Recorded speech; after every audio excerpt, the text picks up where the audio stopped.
हरिओम आत्मी भक्तजनों सप्रेम जय श्री हरि ओम ऐम ओम जय मां सरस्वती।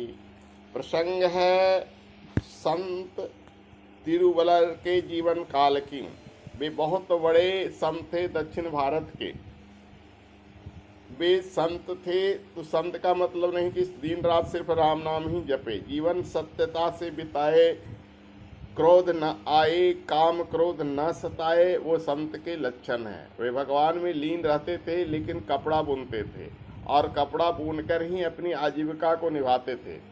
एक बार की बात है, उनके दुकान पर कुछ शरारती लड़के आए और उन्होंने चाहा कि आज हम संत को गुस्सा दिलाएंगे, संत तिरुवल्लर को गुस्सा दिलाकर ही दिखलाएंगे, ऐसा कसम खा रखा था उन लड़कों ने। उसमें से एक लड़का संत से एक धोती लिया और पूछा कि इसका कितना कीमत है। संत तिरुवल्लर बोले 20 रुपया। लड़के ने उस धोती को फाड़ दिया, 2 टुकड़े में कर दिया। बोला कि अब इसका कितना कीमत है। संत बोले 10 रुपये। एक टुकड़े के लड़के ने उसके 2 टुकड़े कर दिए, यानी दोनों के 2 टुकड़े कर दिए, 4 टुकड़े। बोले अब इसका कितना कीमत है। संत बोले 5 रुपये, क्योंकि यह अंगोछा यानी गमछी के काम आ जाएगा, इसलिए अभी भी। उसका भी उन्होंने 2 टुकड़ा कर दिया। संत बोले 2 रुपये, क्योंकि यह रुमाल के काम आ जाएगा। इतने के बाद भी उसको नहीं रहा गया, उसके भी कई टुकड़े कर दिए। अब बोला कि अब इसका कितना कीमत है।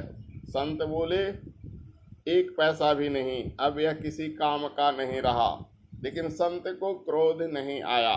लड़के सारे शर्मिंदा हो गए और संत के चरणों में गिरकर माफ़ी मांगने लगे।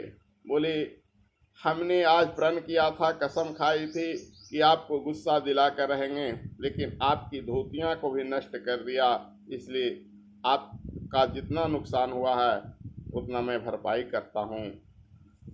लड़के ने अपने जेब से निकालकर उन्हें 20 रुपया दिया, क्योंकि एक धोती को फाड़ा था। संत बोले बेटा तुम पैसे तो दे रहे हो, तुम एक धोती का नुकसान तुम दे रहे हो, लेकिन इसके साथ तुमने अपनी जिद पर कितने लोगों का नुकसान किया, इसका तुमको समझ में नहीं है। इसलिए हाथ जोड़कर मैं विनती करता हूँ कि तुम अपना 20 रुपया वापस रखो, मैं इसको सह लूँगा, लेकिन आइंदे ऐसी गलती मत करना जिससे कि अन्य कई लोगों का नुकसान हो।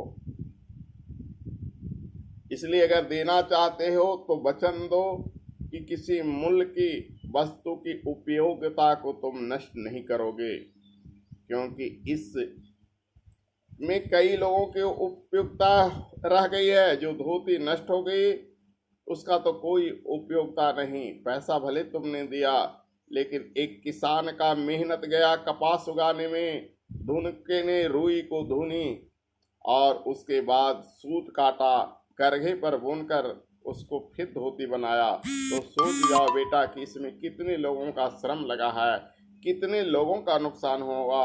इसलिए तुम ऐसी गलती मत करो। मैं प्रसन्न हूँ और प्रसन्न रहूँगा।